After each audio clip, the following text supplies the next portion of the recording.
Hello everyone. Today I'm going to present the short story The Alcoholic Case, written by F. Scott Fitzgerald. But first, I want to introduce a writer who is one of my favorite American writers, generally known with his novel The Great Gatsby and his story The Curious Case of Benjamin Button. F. Scott Fitzgerald was born in a middle-class family and raised in New York State. Among his peers, he was known as intelligent and interested in literature. In 1970, he started studying at Princeton University. However, he had to drop out to join the army during World War One. He met with Zelda Syre during the stationery in Alabama, who will be his wife in the future. So looking at the photos, you can see his class photo in Princeton, and the circled one is Fitzgerald, as you can guess. And the second photo, there's a photograph of Fitzgerald and Zelda. He was in financial crisis until he published his first novel, This Side of Paradise, in 1920, which built his reputation. Afterwards, he published The Beautiful and Damned in 1922. He also wrote short stories for popular magazines like the Saturday Evening Post. Then he became one of the modernist artists of the lost generation during these terms. So before moving on, I want to focus on the term lost generation. Lost generation is the name of a group of people who were born between the years 1993 and 119, but the term also refers to a group of artists and writers who lived in Paris for a time, including Ernest Hemingway, Pablo Picasso, and James Joyce, and many other names as well. So here you can see in the upper photo Hemingway and Fitzgerald together. They were close friends. And the other photo shows the group of artists of Lost Generation. So there's a movie called Midnight in Paris. Involves this era and people, which I found really interesting and highly recommended it. And there are some photos I wanted to share with you from the movie. So you can see here Zelda and Fitzgerald portrayed by famous names, I think you can recall. And here we see Adrien Brody, who plays Pablo Picasso. So I think it was a great movie. One more time, I recommend you to watch it. Moving on, Fitzgerald published his first novel, which is the most popular one, The Great Gatsby, in 1925. After a decade, he published his last completed novel, Tender is the Night. Those times were hard for Fitzgerald. His wife Zelda, who also became a writer, by the way, struggling with schizophrenia back then, and his sales were decreasing due to Great Depression. He had to put Zelda to mental institution because her situation was going worse and worse. Then he moved to Hollywood and started screenwriting, but he couldn't succeed as much as he wrote. Then, after a problematic years, Fitzgerald ended up with alcoholism and died due to a heart attack at the very young age of 44. Unfortunately, his life story ends like this. And here's a piece of newspaper that shows his death news. I put two. I wanted to share the news back then. And moving moving on to story, the alcoholic case. Well, before I start, I would like to say that the story has an irritated parallelism with the end of his life, but I will discuss that later on. First, I would like to do a general overview to the story. So, the story encompasses a conflict of the nurse and an alcoholic caricaturist who both has no names in the story. So, the characters are the nurse and the caricaturists. At the beginning, the nurse feels unwilling to take care of a man like this, someone who utmost desperate and in a problematic situation. And then she asks for a shift change. However, her consciousness rises up and she decides to stay with him for the night shift as well.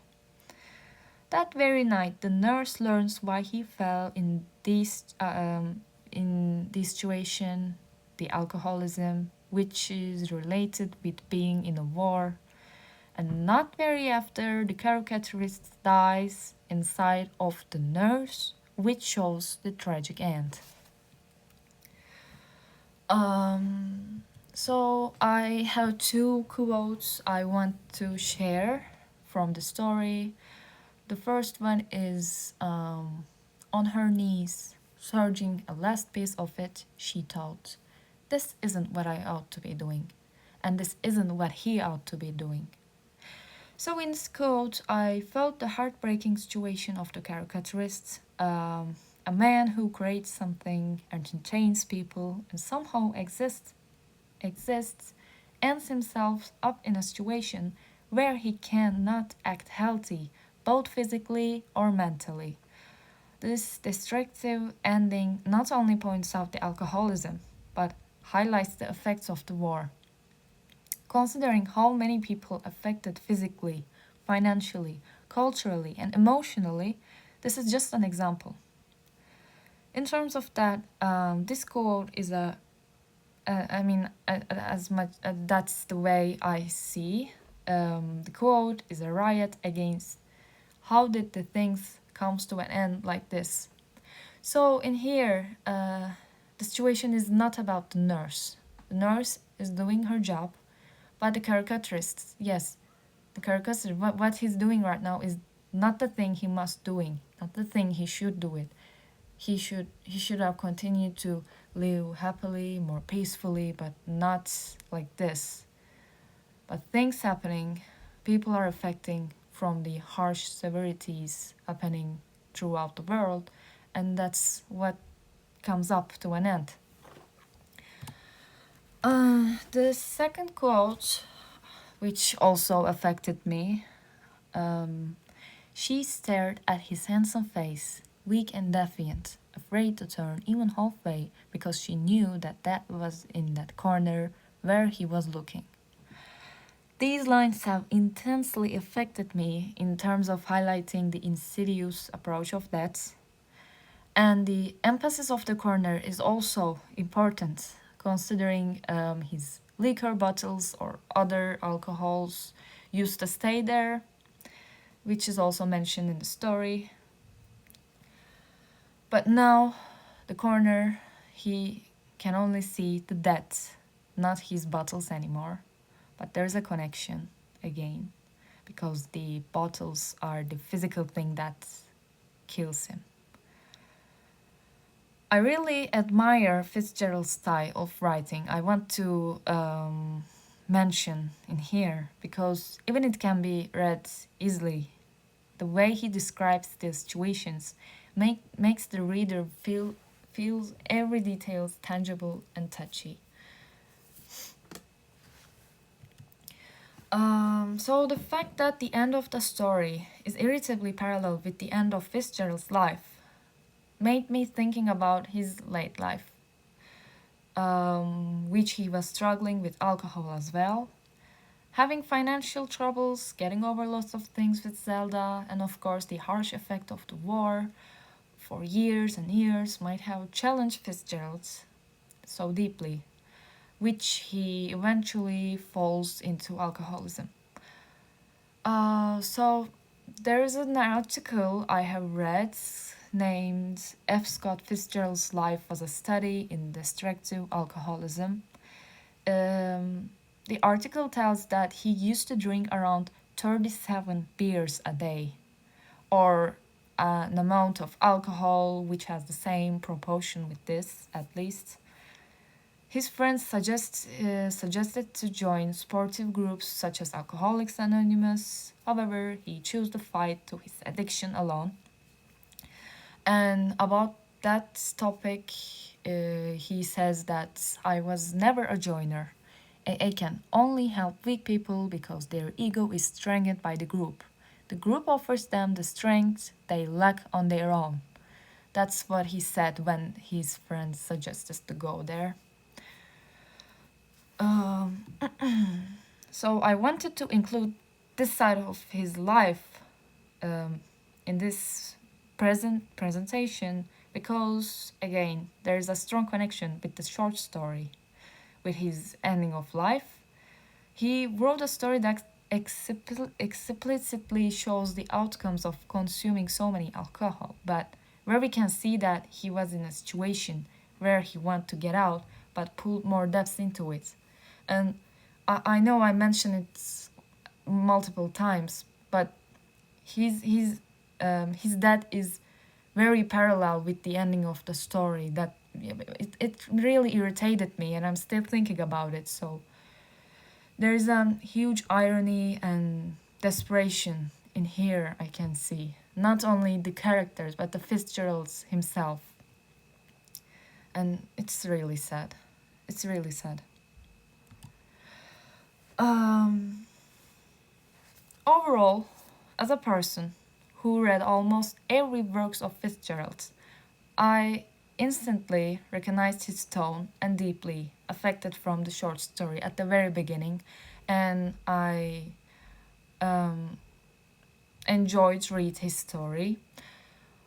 Apart from that, I really recommend his other works as well if you haven't read. I know Great Gatsby and Benjamin Button have been adapted to movies, but I nevertheless recommended to read it by the voice of Fitzgerald. So that's all from me. Thank you for listening. And here are my references I used throughout my presentation. Thank you one more time and have a great day.